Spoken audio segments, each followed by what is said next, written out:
Presiden Jokowi tak main-main. Bila ada menterinya tidak bekerja sesuai arahannya, ia langsung menegur di tempat. Jika tidak, tunggu tanggal mainnya. Pasti akan direshuffle. Contohnya Erick Thohir. Menteri BUMN ini langsung ditegur Jokowi terkait perusahaan BUMN yang terlalu sering diberi proteksi penyertaan modal negara.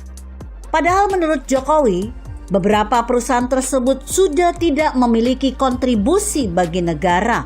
Makanya Jokowi memerintahkan Menteri Erick agar perusahaan perseroan itu segera ditutup.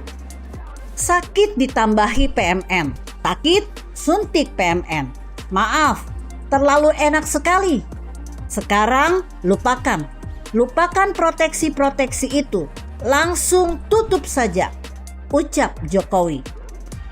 Selain itu, beberapa waktu silam, mantan wali kota Solo ini meminta Menteri PUPR Basuki Hadimulyono untuk segera menyelesaikan semua proyek infrastruktur sebelum akhir masa periodenya tahun 2024. Ia meminta agar tidak ada isu dan proyek pembangunan infrastruktur yang mangkrak.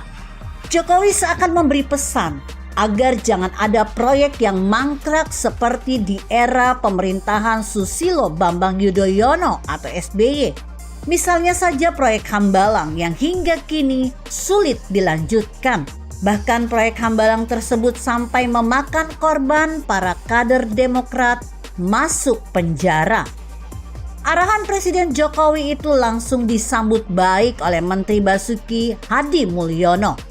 Ia bahkan berkomitmen untuk menyelesaikan semua proyek berakhir hingga tahun 2023. Bila ada pembangunan infrastruktur yang diperkirakan tidak selesai pada tahun 2023 atau tahun 2024, maka harus dibatalkan.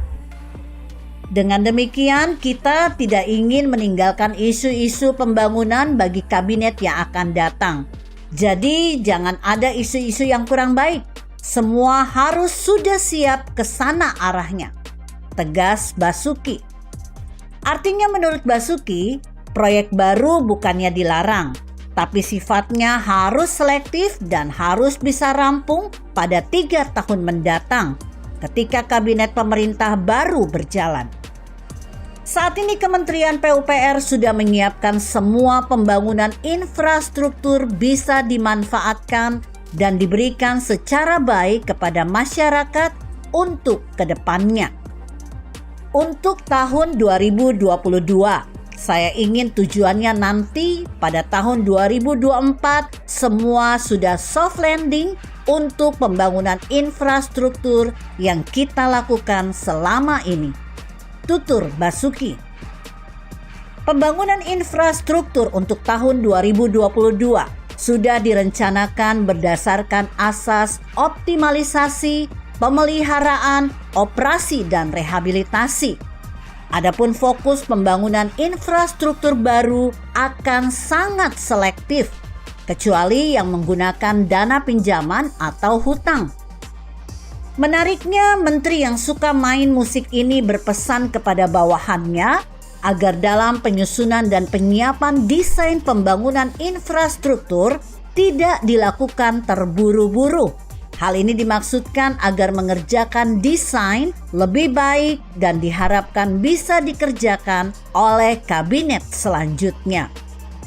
Ketika pembangunan infrastruktur terus digenjot oleh Presiden Jokowi sebelum masa akhir jabatannya, dimaksudkan agar tumbuh disiplin di kalangan masyarakat dan disiplin waktu. Dengan disiplin waktu berarti ikut pula membangun peradaban.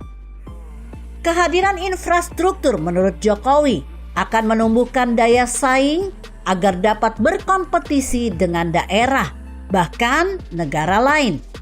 Dia menyebut bahwa perkara infrastruktur tidak melulu soal fisik, namun juga berdampak pada daya saing.